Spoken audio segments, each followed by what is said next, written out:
I was standing on my front porch, nursing a mug of ethically sourced, overly expensive pour-over coffee, watching a 6-ton industrial crane lower a 40-foot, aggressively neon-green plastic pine tree directly into the center of my meticulously manicured front yard. The diesel engine of the crane rumbled so hard it vibrated the fillings in my teeth, sending a low, rhythmic earthquake through the usually pristine, dead-silent morning air of the Whispering Pines subdivision. Down the street, I could hear the faint, rising wail of police sirens, a sound that was rapidly getting louder. My phone was buzzing a hole through the fabric of my sweatpants, lighting up with back-to-back notifications from the Neighborhood Watch app, which was currently experiencing what I could only assume was a digital nuclear meltdown.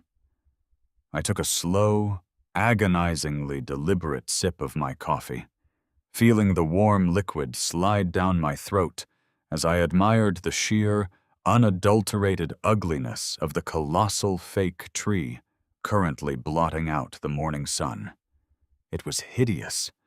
It was beautiful.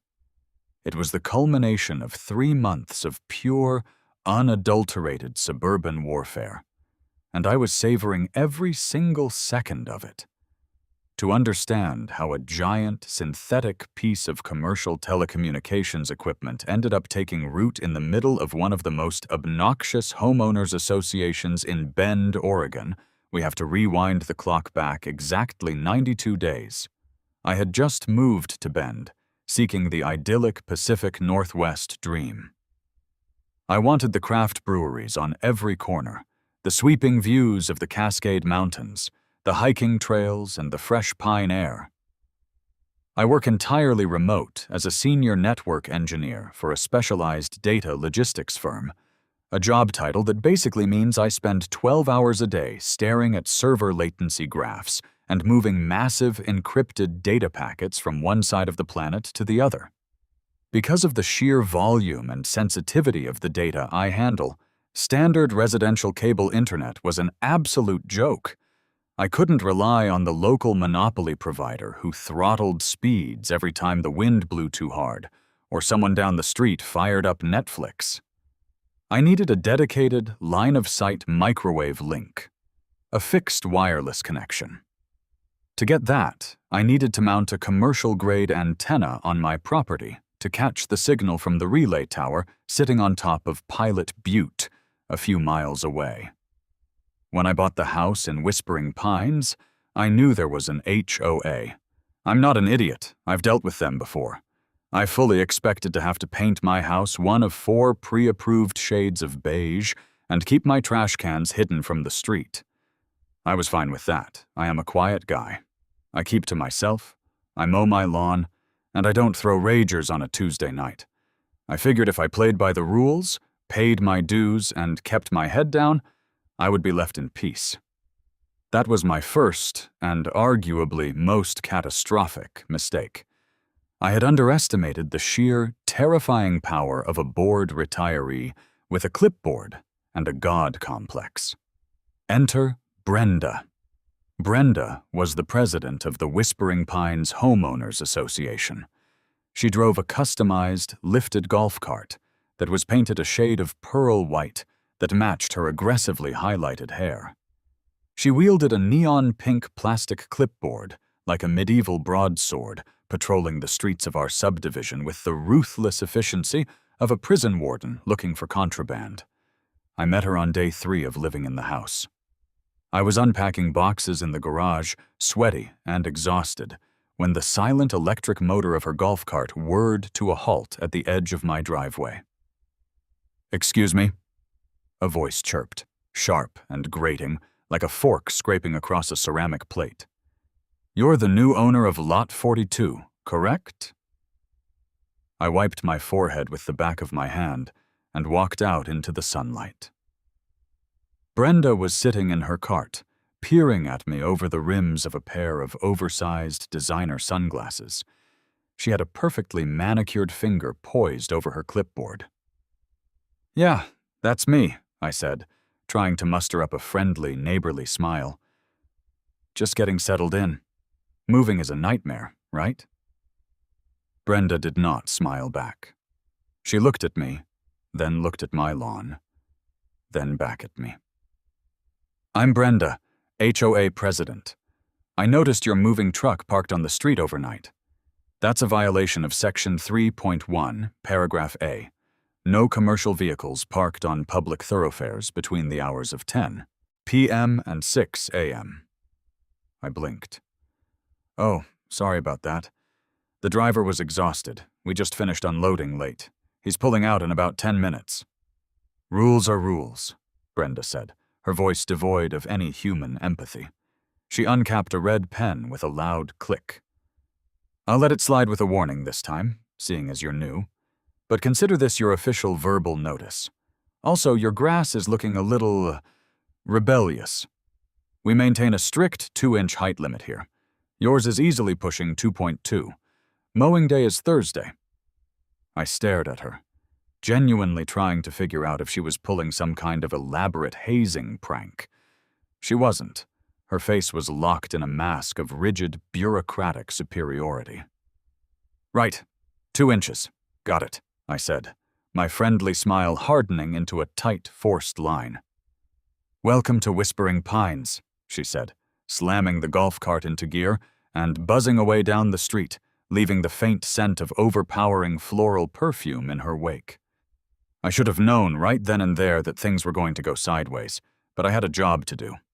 I unpacked my servers, set up my home office, and immediately realized that the standard fiber connection the house was wired for was dropping packets like a leaky bucket. I was getting latency spikes that were entirely unacceptable for the work I was doing. It was time to get the microwave antenna set up. It was a simple piece of hardware, a sleek, silver parabolic dish, about 3 feet in diameter, mounted on a short pole that I intended to bolt to the very peak of my roof, facing east towards Pilot Butte. It wouldn't be visible from the street unless you were standing 3 houses down and actively squinting at my chimney. Being the newly minted, compliant resident that I was trying to be, I downloaded the HOA's architectural modification request form. I filled it out meticulously. I included schematics, a map of the roof placement, photographs of the antenna, and a polite, groveling letter explaining that it was required for my professional livelihood. I put it in a manila envelope and walked it down to the HOA clubhouse, dropping it in Brenda's official inbox. The denial arrived less than 24 hours later. It was taped to my front door. I ripped the tape off the wood, leaving a sticky residue that instantly annoyed me, and unfolded the paper. Scrawled across my meticulously prepared schematics in thick, red, aggressive Sharpie was a single word: denied. Beneath that, Brenda had attached a bright yellow sticky note. "We don't do visible metal here. It ruins the rustic aesthetic of the neighborhood. Try reading the bylaws before you submit garbage like this to my desk." Brenda. I stood on my porch, reading the sticky note 3 times. I felt a slow, hot flush of anger creeping up the back of my neck. Garbage? I took a deep breath, walked back inside, and sat down at my kitchen island. I pulled out my laptop, logged into the HOA portal, and downloaded the complete, unabridged Whispering Pines Declaration of Covenants, Conditions, and Restrictions. It was a 140-page PDF document that read like it was written by a paranoid dictator with a fetish for landscaping. I spent the next 4 hours reading every single word. Brenda was, technically, right. Section 4.2 of the bylaws was crystal clear, written in bold, unforgiving font. Absolutely no visible metallic antennas, satellite dishes exceeding 1 meter in diameter, or artificial communication structures of any kind are permitted to be erected on roofs, exteriors, or in yards where they may disrupt the skyline or the natural, rustic aesthetic of the community. I rubbed my temples. This was a massive problem. Without that antenna, I couldn't maintain my data connection. If I couldn't maintain the connection, I couldn't do my job. If I couldn't do my job, I was going to lose a multi-million-dollar contract with a client in Dubai who did not care about Brenda or her rustic aesthetic. I considered going to the board meeting and pleading my case. I considered offering to paint the dish the exact same color as my roof shingles. I considered a lot of rational, adult, diplomatic solutions. But then I remembered the yellow sticky note. Garbage like this. I stopped being rational. I decided to be something else. I poured myself a very large, very strong glass of bourbon and opened up a new tab on my browser. I didn't just need to know the HOA rules. I needed to know the federal laws that governed those rules. As a network engineer, I had a passing familiarity with the Federal Communications Commission, specifically regarding infrastructure deployment. I started digging into the FCC's OTA-RD rules, the Over-the-Air Reception Devices Rule. OTA-RD was put in place to prevent local governments and HOAs from unreasonably restricting a homeowner's ability to install antennas for video programming. But in 2021, the FCC made a massive, sweeping update to the rule. They expanded OTA-RD to include antennas used for transmitting and receiving fixed wireless internet signals, specifically to promote broadband rollout. And crucially, it protected hub and relay antennas. This meant that if an antenna was being used to provide fixed wireless service to multiple users, an HOA legally could not ban it, delay its installation, or impose unreasonable costs on the homeowner. Federal law preempts HOA bylaws. It is the ultimate trump card. I smiled, taking a sip of the bourbon. The fire in my chest was matching the fire in my brain. But there was a catch. I kept reading the fine print. The FCC ruled that while an HOA cannot ban the antenna, they can enforce reasonable aesthetic camouflaging, provided it doesn't degrade the signal or cost an exorbitant amount. They could require the antenna to be painted, or hidden behind a chimney, or disguised. My eyes darted back to the HOA rulebook on my other monitor. I scrolled down to Section 5, the landscaping regulations. Whispering Pines was obsessed with trees. The developers had cleared out a massive chunk of old-growth forest to build the subdivision, and in a bout of supreme ironic guilt, they mandated that homeowners maintain a highly specific botanical aesthetic. I found the clause. Section 5.1. Homeowners are strongly encouraged to plant and maintain evergreen trees to promote privacy, mitigate noise, and restore our rustic woodland charm. In the interest of fostering a mature canopy, there are strictly no height restrictions on evergreen trees planted within the property bounds. I sat back in my chair. The gears in my head were locking into place, forming a machine of pure, unadulterated, malicious compliance. The HOA banned visible metallic antennas to protect the skyline, but explicitly encouraged the unlimited vertical growth of evergreen trees. The FCC federally protected my right to install a fixed wireless hub, but allowed the HOA to demand it be camouflaged. I wasn't going to put a 3-foot dish on my roof. That was thinking too small. If Brenda wanted a rustic woodland charm, I was going to give her a forest. The next morning, I registered an LLC online. I called it Whispering Pines Broadband Hub Services. It cost me $50 and took 10 minutes. I then drafted a contract between my new LLC and my actual employer, officially designating my residential address as a primary relay node for fixed wireless data transmission. I was now, legally, a commercial communications hub protected under the 2021 FCCOTARD revision. Then came the fun part. I started making phone calls to commercial telecommunications infrastructure providers. I didn't want a residential rig. I wanted the heavy artillery. I found a company out of Portland that specialized in cellular tower camouflaging. I asked to speak to their sales department. "Yeah, hi," I said, when a guy named Steve picked up the phone. "I need a quote on a monopine." For those who don't know, a monopine is the industry term for a cell tower disguised as a pine tree. You've probably seen them on the side of the highway.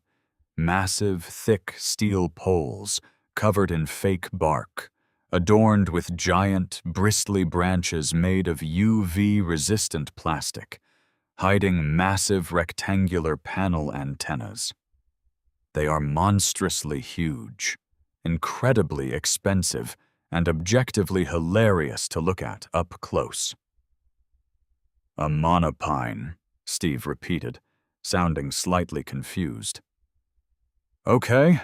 Are you calling on behalf of Verizon or AT&T? We usually deal directly with the carriers." "Neither," I replied smoothly. "I'm calling on behalf of an independent fixed wireless provider. We need a structure deployed in a highly restrictive residential zone in Bend. We need maximum elevation for line of sight, but it has to completely adhere to a local mandate requiring the appearance of an evergreen tree." "All right," Steve said, his keyboard clacking in the background. "We can do that. What kind of height are we talking about? We usually build them anywhere from 60 to 150 feet. "Let's go with 40 feet, I said. "Keep it somewhat proportional to a 2-story house. But I need it thick. I need the trunk to be substantial, to hold the microwave dish arrays, and I need the branches to be full. I want this thing to look like the king of the forest." Steve sent me a catalog. I spent an hour picking out the exact model. It was a beast. A galvanized steel monopole, 40 feet tall, coated in a molded polyurethane bark texture that was painted a dark, muddy brown. It came with 80 individual modular branches designed to withstand hurricane-force winds, covered in thousands of bright, synthetic green needles. It was designed to hide 3 tiers of massive cellular arrays, but I only needed it to hide my one microwave dish. The structure itself, completely unpopulated with carrier tech, was heavy, over-engineered, and completely ridiculous. "What's the lead time on this?" I asked Steve when I called him back. "For a 40-footer?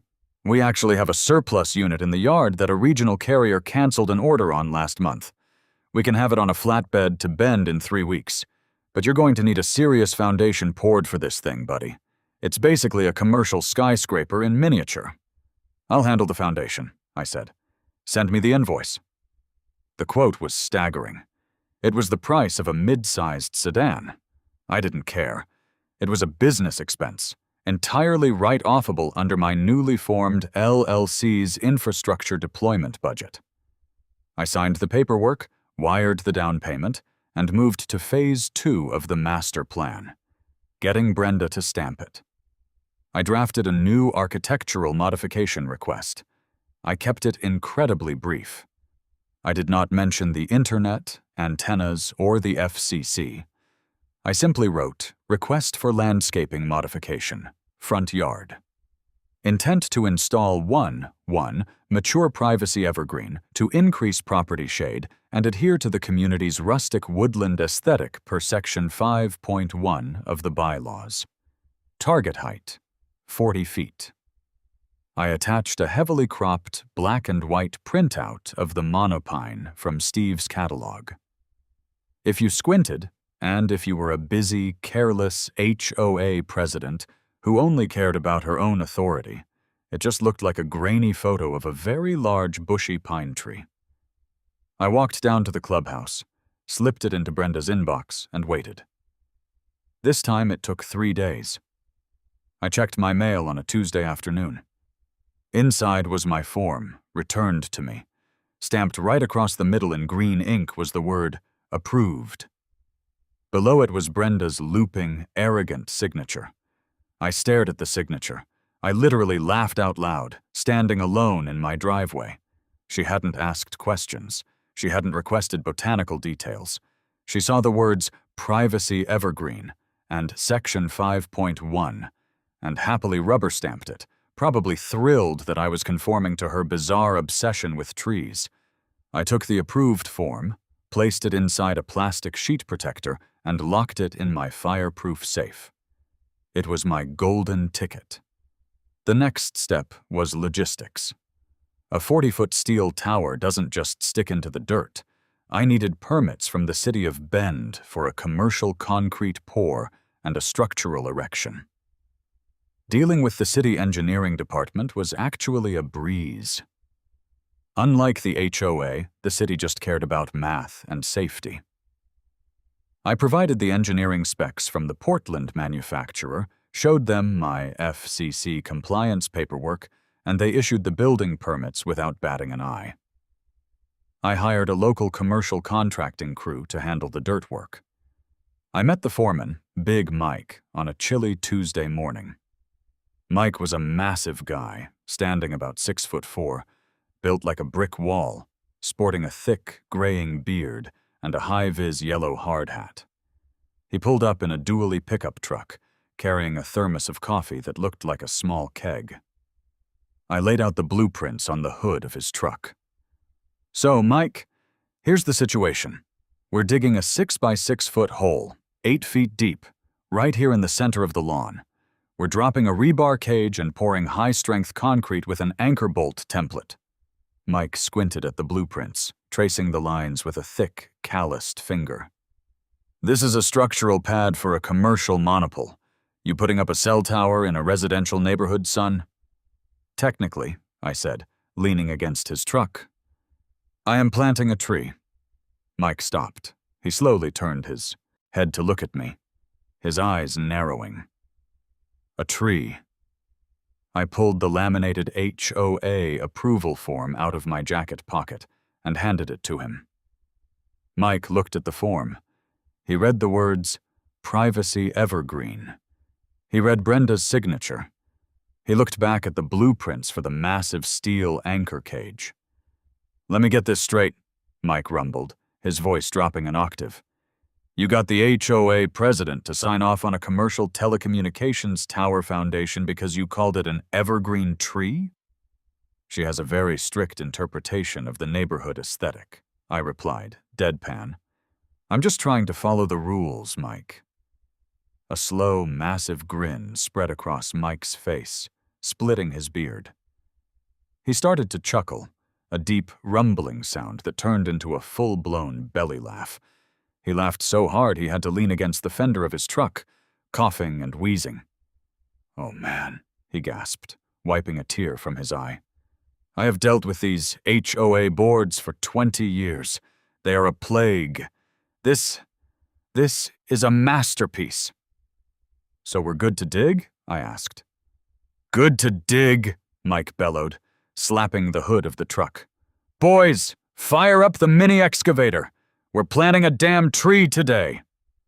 The next week was a blur of calculated chaos.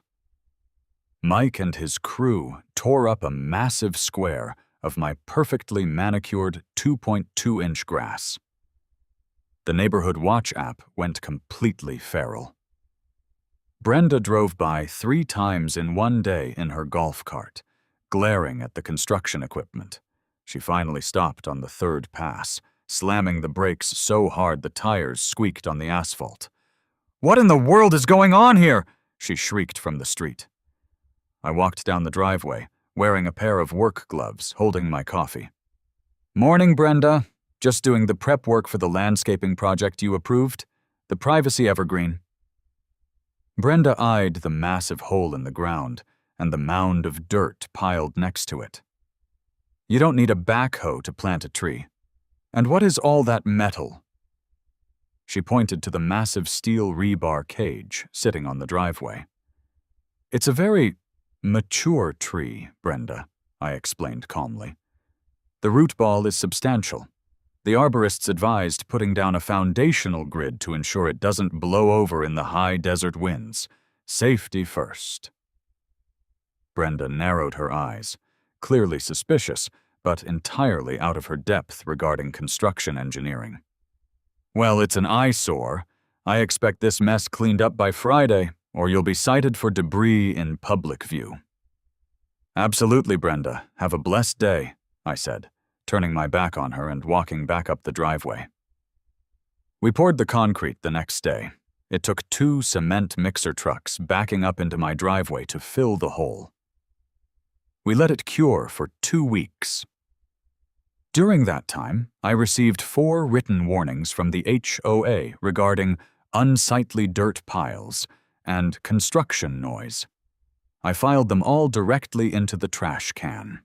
The trap was set. The foundation was dry. It was time for the main event. Delivery day. I had arranged for the Portland crew to arrive at 7 a.m. on a Tuesday. The neighborhood was quiet, most people commuting to work or getting kids ready for school. I was sitting on my porch, my heart hammering against my ribs with a mixture of intense anxiety and pure adrenaline. At 7:15 a.m., the ground began to shake. Coming down the main artery of Whispering Pines Boulevard was an oversized load flatbed semi-truck. Strapped to the trailer, gleaming in the morning sun, was a massive brown, textured steel cylinder. Behind the flatbed was a 60-ton mobile crane truck. Behind the crane was a trailing pickup truck loaded with massive, plastic neon green branches. The convoy slowly turned onto my street, the air brakes hissing violently. Windows all down the block started snapping open. Blinds were violently parted. Big Mike was already there, directing the flatbed into my driveway with a pair of glowing orange traffic wands. The semi backed in, the backup beeper echoing off the pristine suburban siding of the houses. The crane truck parked on the street, extending massive hydraulic outriggers that crushed onto the asphalt.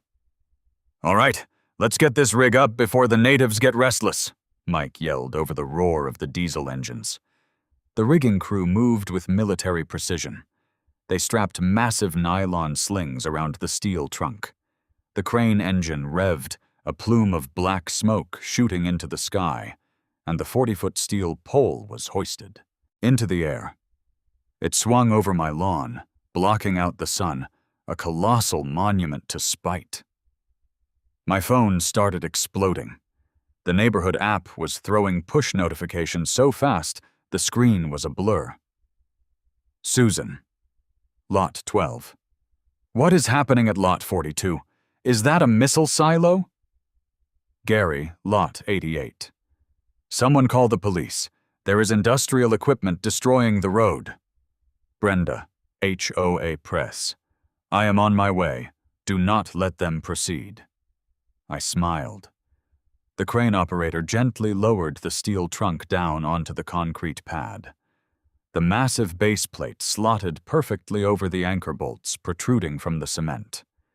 The crew rushed in with impact wrenches the size of my forearm, driving down the massive steel nuts with a deafening rat-tat-tat-tat that sounded like heavy machine gun fire. The trunk was secure. Now came the foliage. The crew brought out a bucket lift. 2 guys went up, armed with power drills, while guys on the ground hoisted up the massive, bristly plastic branches using ropes. One by one, they started bolting the fake branches into the pre-welded sockets on the steel trunk. It looked absurd. It looked like a giant, mutant pipe cleaner. The dark brown polyurethane bark was totally unconvincing from anything closer than 50 yards, and the plastic pine needles were a shade of green that did not exist anywhere in nature. It was loud, it was plastic, and it was glorious. By 9 a.m., half the neighborhood had gathered on the sidewalks, wearing bathrobes and clutching coffee mugs, staring up at the sky in sheer bewilderment. And then I heard it. The high-pitched electric whine of an overstressed golf cart motor. Brenda came careening around the corner, taking the turn so fast the golf cart almost tipped up onto 2 wheels. She slammed on the brakes, skidding to a halt at the edge of my lawn. She leaped out of the cart. Her face flushed a deep, terrifying shade of crimson. She wasn't carrying her clipboard. She was past the clipboard phase. "What is that?" she screamed, her voice cracking, pointing a trembling finger up at the 40-foot plastic monstrosity towering over my roofline. I took a slow sip of my coffee, stepped off the porch, and walked towards her. "Morning, Brenda. Like I told you, it's my privacy evergreen." Brenda looked like she was having a stroke. She looked at the tree, looked at the crane, looked at the impact wrenches, and then looked at me. "That is not a tree. That is metal. That is plastic. That is a cell tower." "It is a specialized synthetic arboreal structure," I corrected her, keeping my voice perfectly level.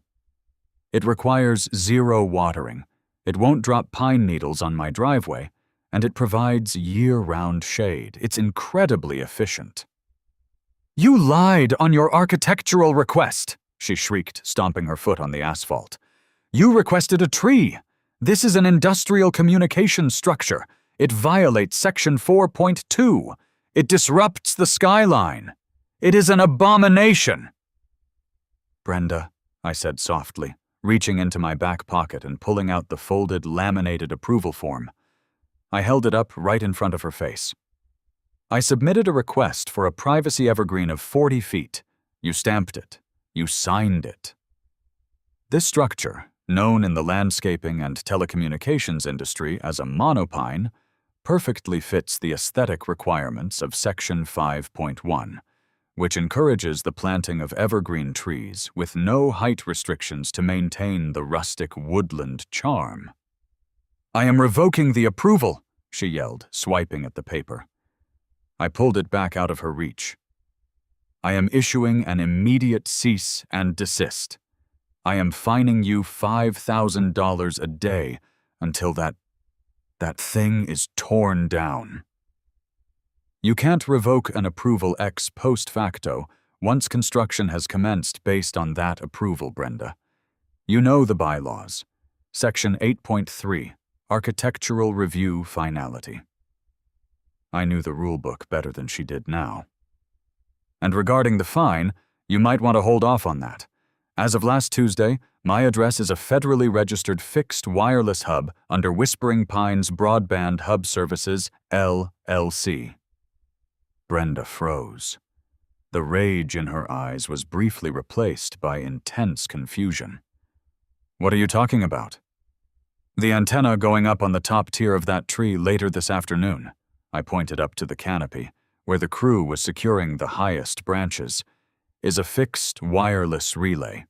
It is protected under the FCC's 2021 OTARD revision.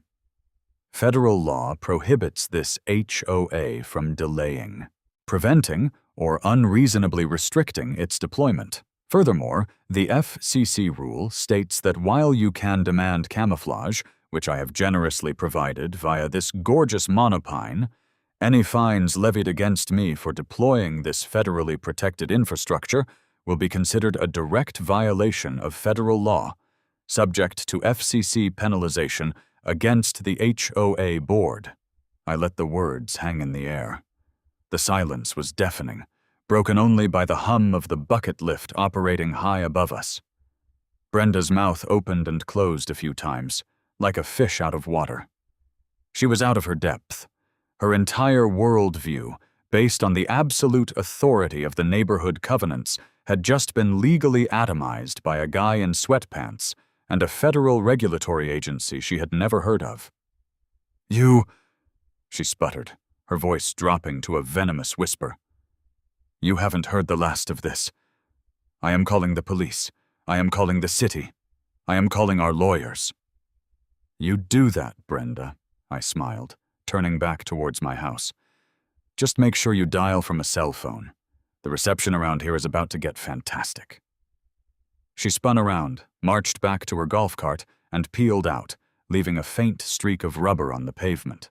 The show was far from over, but the opening salvo had been fired, and I had a 40-foot plastic pine tree standing in my yard to prove it. Big Mike walked up to me, pulling a grease-stained rag out of his back pocket to wipe his hands, watching Brenda's golf cart disappear around the bend. He let out a low, whistling breath that ruffled his beard. "Honestly, I've seen a lot of things in my time in construction," Mike said, shaking his head slowly. "I've seen guys accidentally pour concrete over the city water main. I've seen a guy try to build a deck using nothing but zip ties and sheer willpower.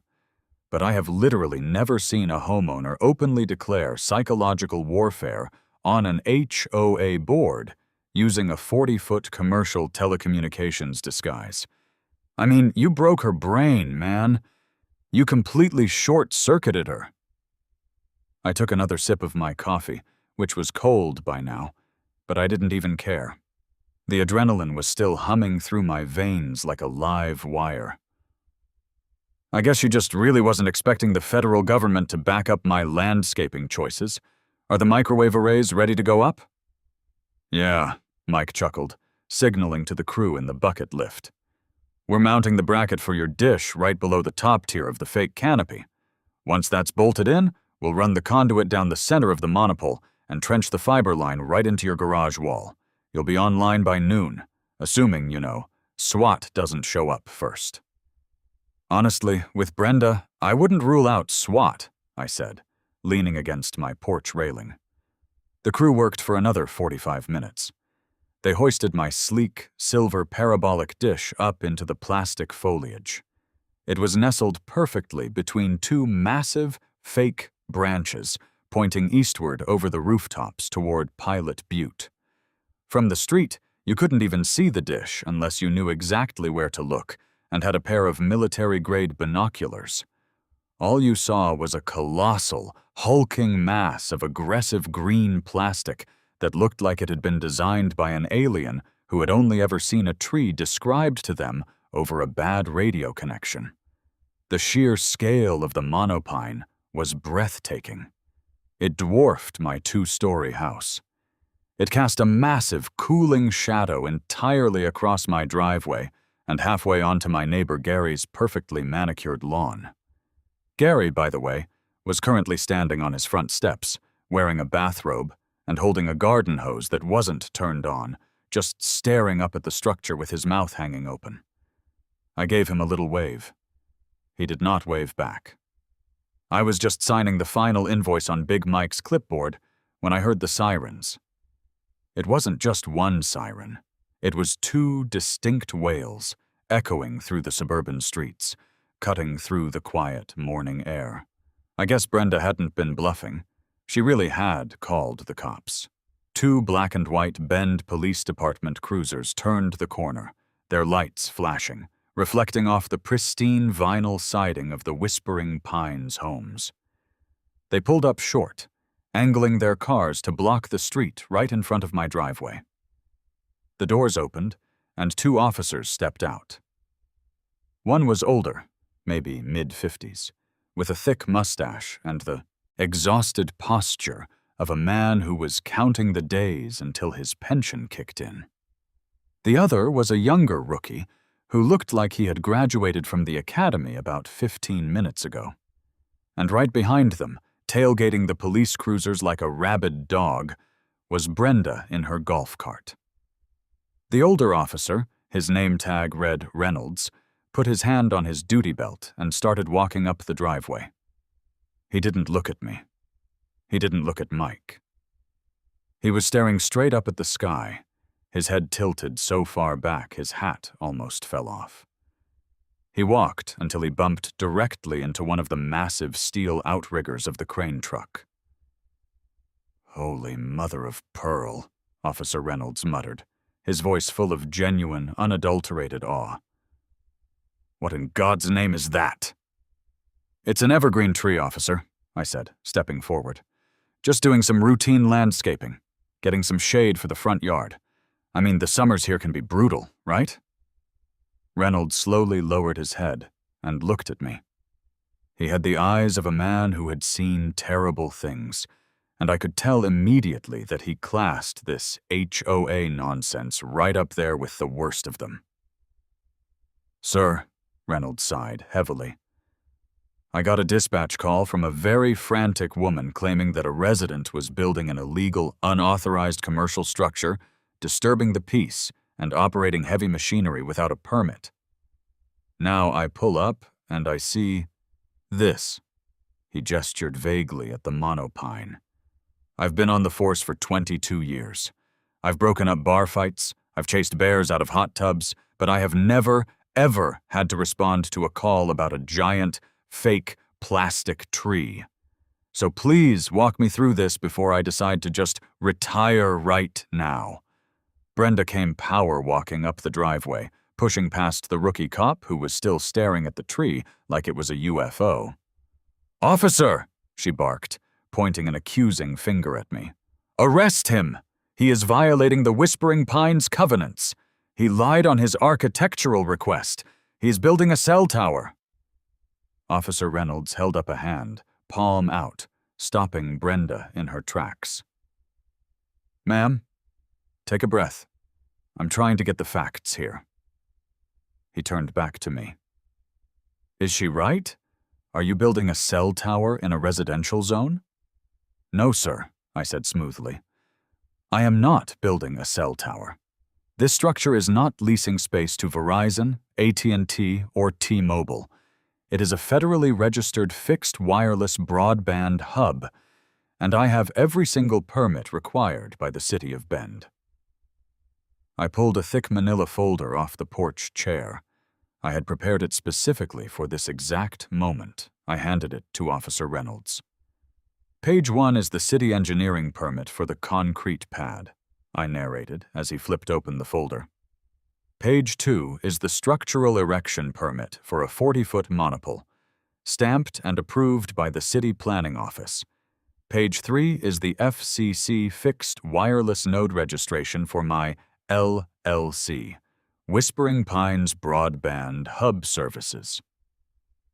Reynolds flipped through the pages, his thick mustache twitching slightly as he read the official city seals.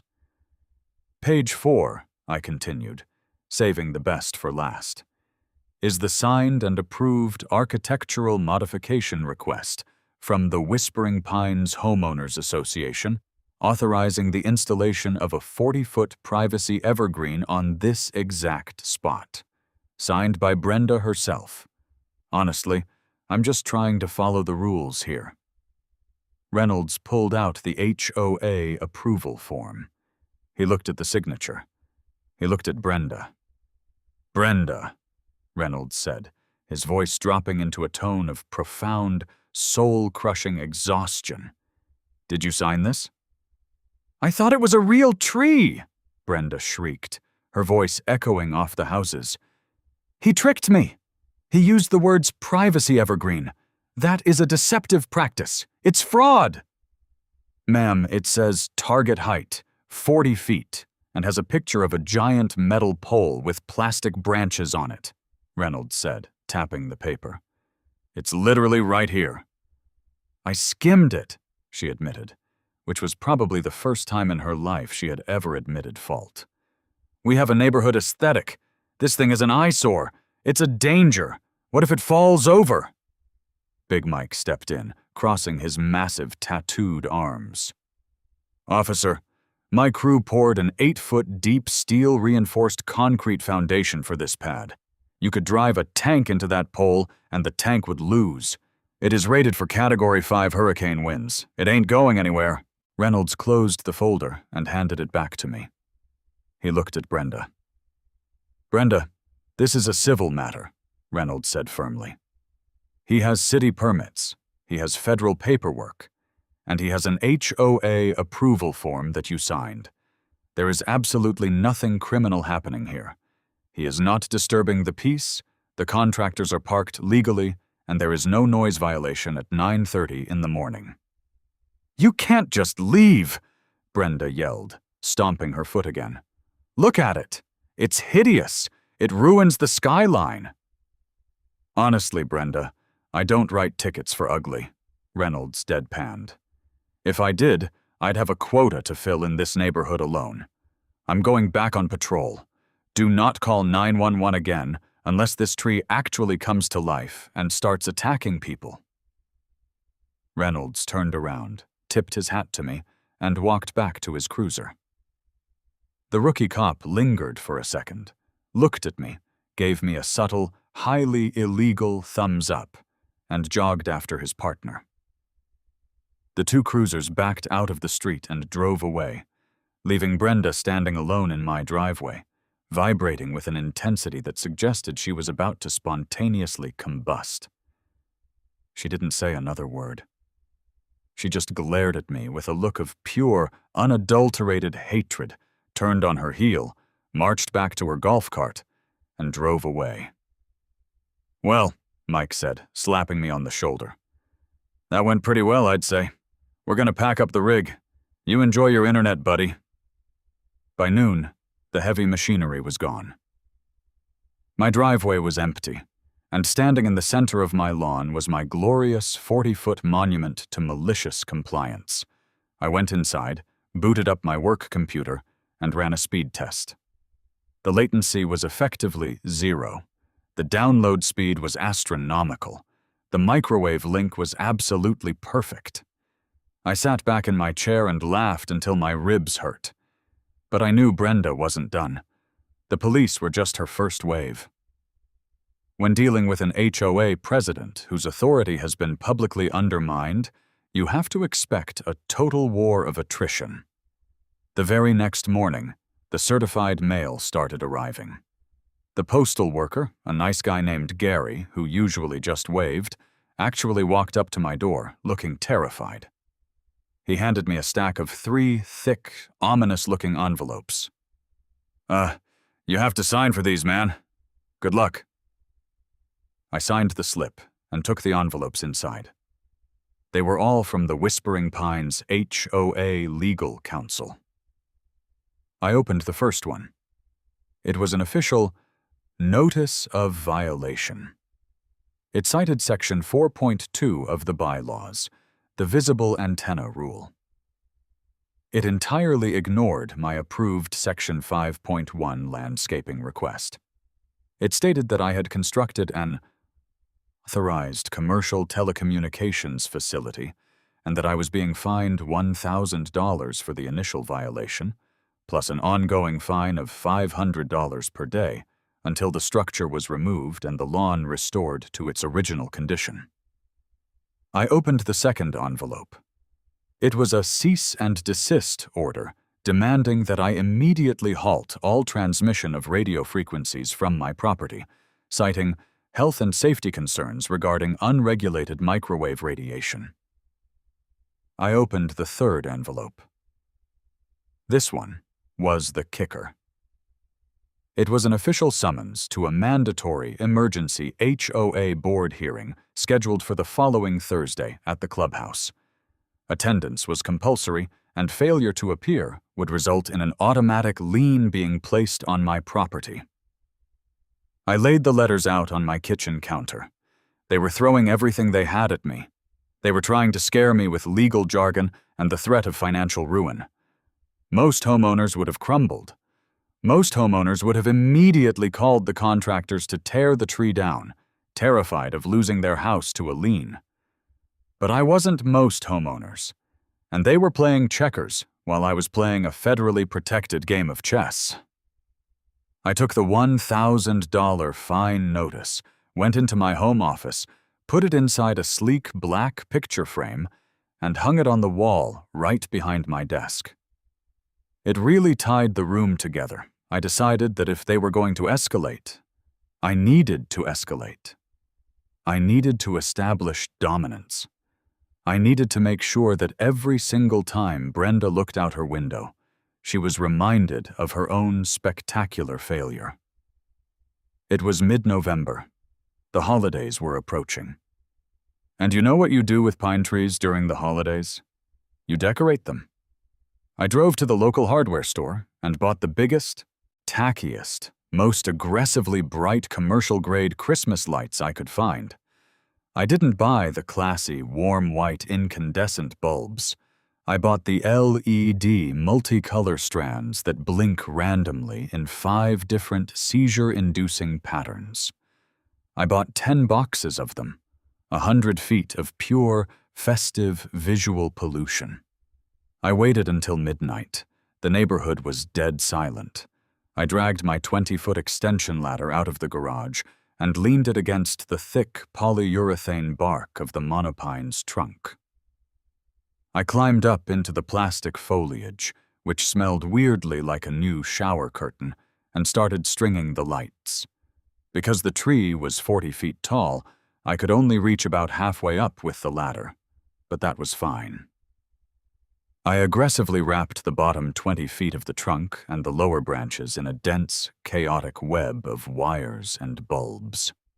I ran the heavy-duty extension cord down the trunk, trenched it under a thin layer of dirt, and plugged it into my outdoor weatherproof outlet. I climbed down the ladder, put it away, and stood on my driveway in the freezing cold. I pulled out my phone, opened the smart plug app I had connected the lights to, and hit the power button. The monopine erupted in a chaotic, blinding explosion of red, blue, green, and violently bright white light. It strobed. It flashed. It chased itself in circles. It looked like a radioactive disco ball had crashed into a forest. Because the fake needles were plastic, they caught the light and reflected it, amplifying the sheer visual nightmare of it all. It cast a pulsing, multicolored glow across the entire street, illuminating the front of Gary's house in a rhythmic, flashing neon strobe. I stood there for a full 5 minutes, admiring my handiwork. It was, without a doubt, the most aggressively petty thing I had ever done in my entire life. And it felt amazing. The neighborhood app the next morning was a war zone. I woke up, poured my coffee, and scrolled through the chaos. Susan. Lot 12.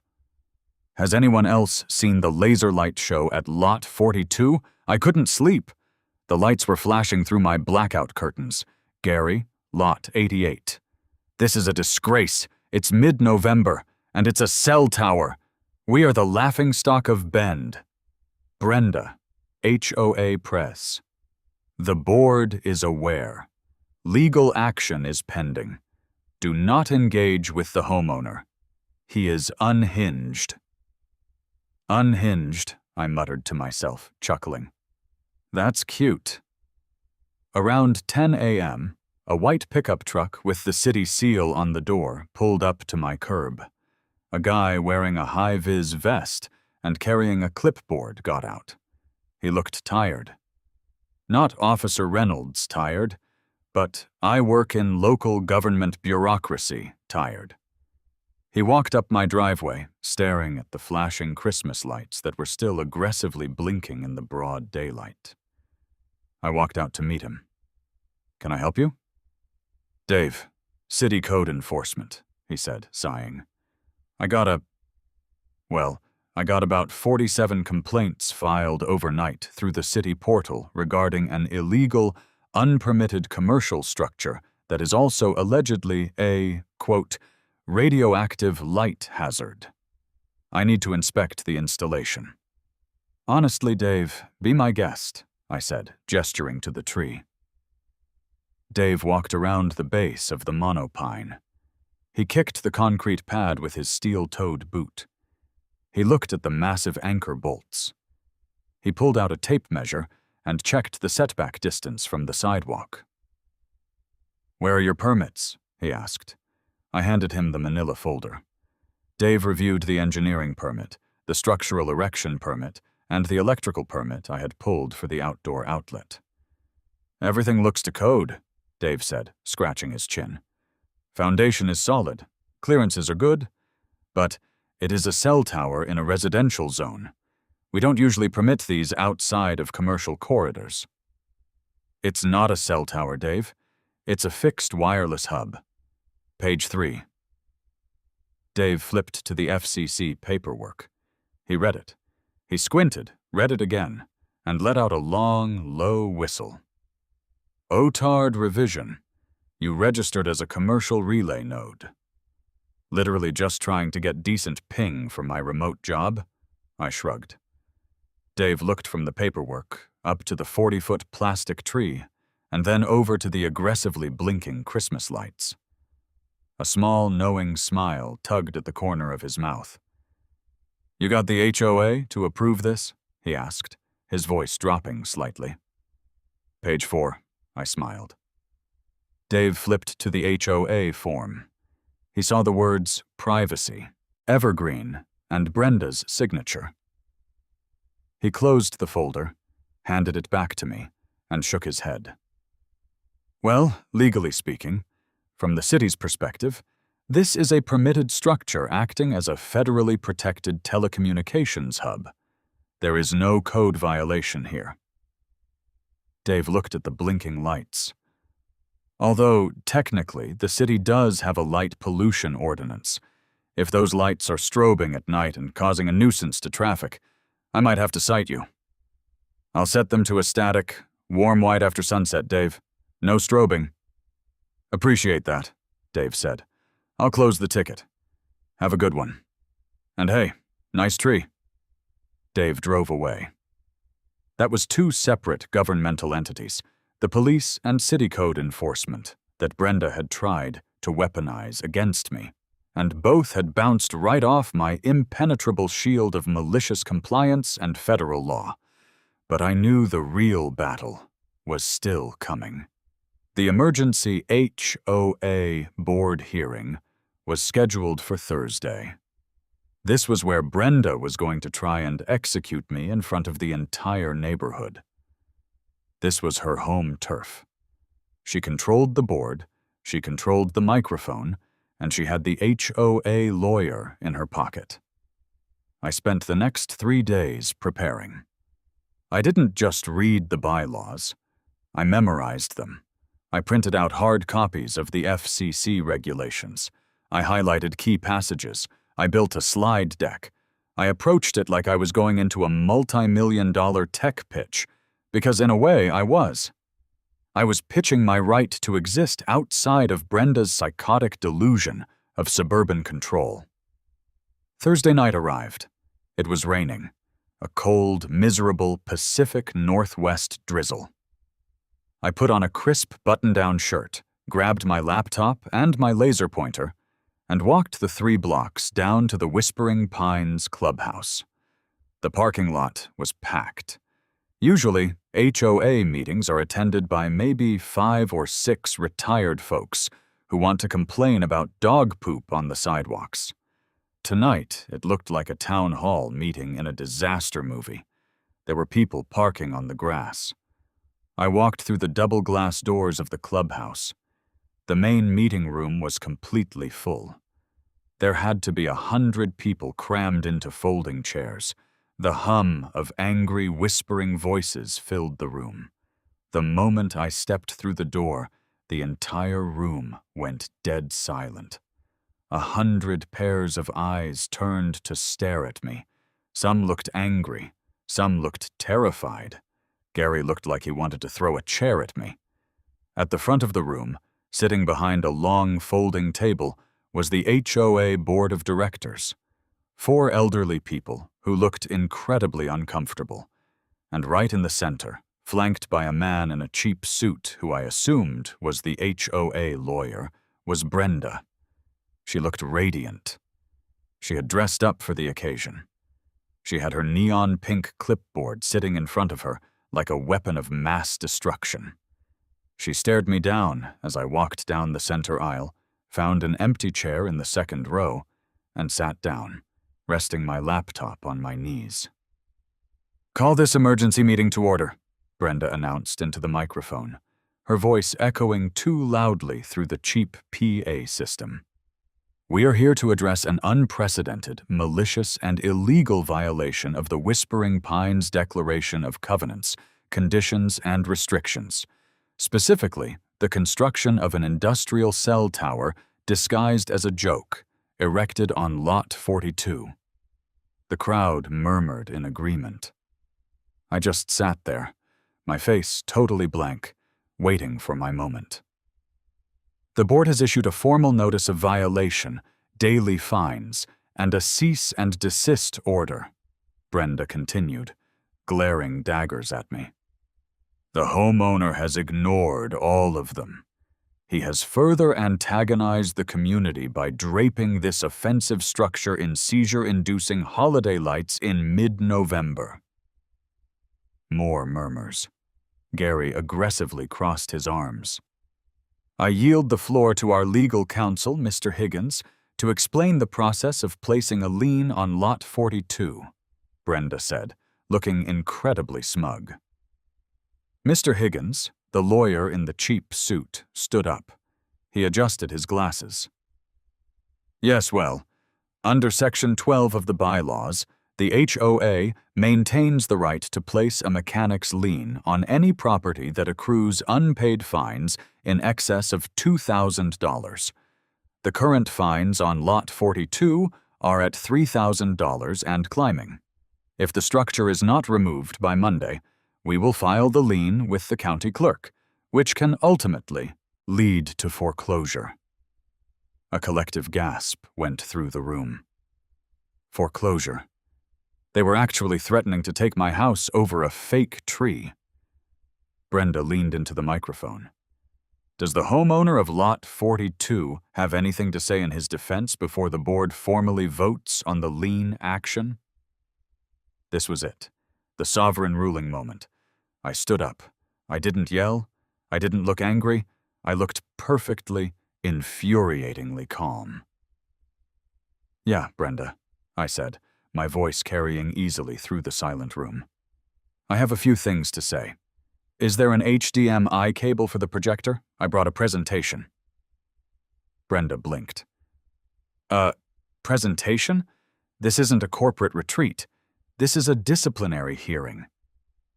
"Honestly, I think you'll want to see this," I said, walking up to the front of the room. Mr. Higgins, looking confused, handed me the HDMI cable hanging from the ceiling projector. I plugged it into my laptop. The white wall behind the board members illuminated with my title slide. It was a massive, high-definition photo of Brenda's signature on my architectural approval form. "Let's start with the basics," I said, turning to face the crowd. 3 weeks ago, I submitted a request to plant a 40-foot privacy evergreen in my front yard.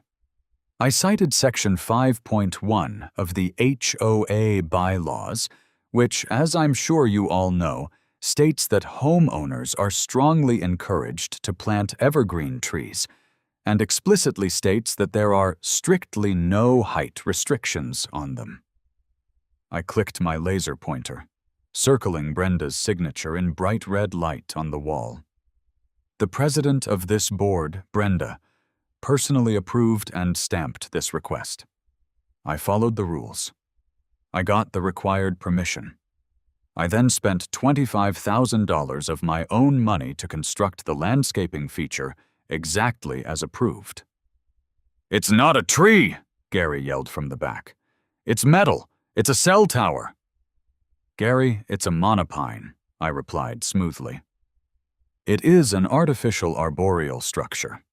And the reason I used a synthetic structure instead of a biological one brings me to my next point." I clicked to the next slide. It was a screenshot of the official Federal Communications Commission document, specifically the 2021 OTARD revision, with the key paragraphs highlighted in bright yellow. As a senior network engineer, I require a fixed wireless broadband connection for my employment. Standard cable internet in this neighborhood is insufficient. 2 days before I submitted my landscaping request, I registered my home address as a commercial fixed wireless relay node. That means the antenna hidden inside my beautiful new tree is federally protected infrastructure. I looked directly at Mr. Higgins, the lawyer. He was suddenly paying very, very close attention. Mr. Higgins, I'm sure you are familiar with the FCC's over-the-air reception devices rule. But are you familiar with the 2021 revision regarding hub and relay antennas? Mr. Higgins swallowed hard. I am generally aware of federal telecom regulations, yes. Great. Then you are also aware, I clicked to the next slide, which blew up a specific paragraph of the FCC law to massive proportions, that the FCC explicitly prohibits HOAs from banning, delaying, or imposing unreasonable costs on the installation of these specific antennas. The federal government, under the Supremacy Clause, overrides Brenda's clipboard. The room was dead silent. People were reading the text on the wall. Now, I continued, pacing slightly, owning the room. The FCC does allow an HOA to demand reasonable aesthetic camouflaging. That's why I didn't just bolt a silver dish to my roof. I knew Brenda wouldn't like the visible metal. I knew it would violate Section 4.2. So I complied. I maliciously complied. I spent a fortune disguising my federally protected antenna as the exact type of evergreen tree that your bylaws actively encourage. I clicked to the final slide. It was a summary of FCC enforcement actions against HOAs. So, here is the reality of the situation, I said, my voice dropping an octave, losing the snarky tone and delivering pure, cold facts. If you try to fine me, if you try to place a lien on my house, you are taking punitive action against the deployment of federally protected telecommunications infrastructure. The moment you file that lien, my lawyer will file a petition with the FCC for a declaratory ruling. The FCC takes this very seriously. They will strike down your lien, and they will likely levy massive, crippling fines against the Whispering Pines Homeowners Association, meaning every single person sitting in this room will see their monthly dues skyrocket to pay for Brenda's legal hubris. I turned off the projector. The room plunged back into normal lighting. I looked at Brenda. She looked like she had just been hit by a truck. Her mouth was slightly open, her eyes wide with a mixture of shock and sheer terror. I looked at Mr. Higgins.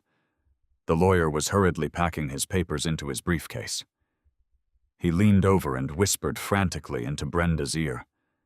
I couldn't hear what he was saying, but I could read his lips. He was saying, "He's right. Drop it. Drop it now." I walked back to my seat, closed my laptop, and looked around the room. The angry mob had completely deflated. The realization that they were on the hook for federal fines had instantly evaporated their anger over the plastic tree. "So," I said, breaking the silence, "are we going to vote on that lien, or are we going to adjourn?" Brenda stared at me. Her hands were shaking. She looked at the crowd, looking for support, but the residents of Whispering Pines were actively avoiding eye contact with her. They didn't care about the rustic woodland aesthetic anymore. They cared about their bank accounts. Brenda grabbed her gavel. Her knuckles were white. The board," she stammered, her voice weak and broken. "The board moves to dismiss the fines on Lot 42, pending further legal review." She banged the gavel. It sounded incredibly hollow. "Meeting adjourned," she whispered. I didn't stick around to chat. I walked out of the clubhouse, out into the cold drizzle, and walked the 3 blocks back to my house. As I turned the corner onto my street, I could see it towering over the neighborhood. My 40-foot monopine. The Christmas lights were off, as I had promised Dave from the city, but the dark, hulking silhouette of the fake tree stood out against the night sky, unmoving, unbothered, and entirely legally untouchable. I walked up onto my porch, unlocked my door, and went inside. I sat down at my desk, looked at the framed $1,000 fine on my wall, and booted up my computer. The internet connection was flawless. The ping was perfect. Honestly, I think I might leave the tree up permanently. It's really starting to grow on me. Literally.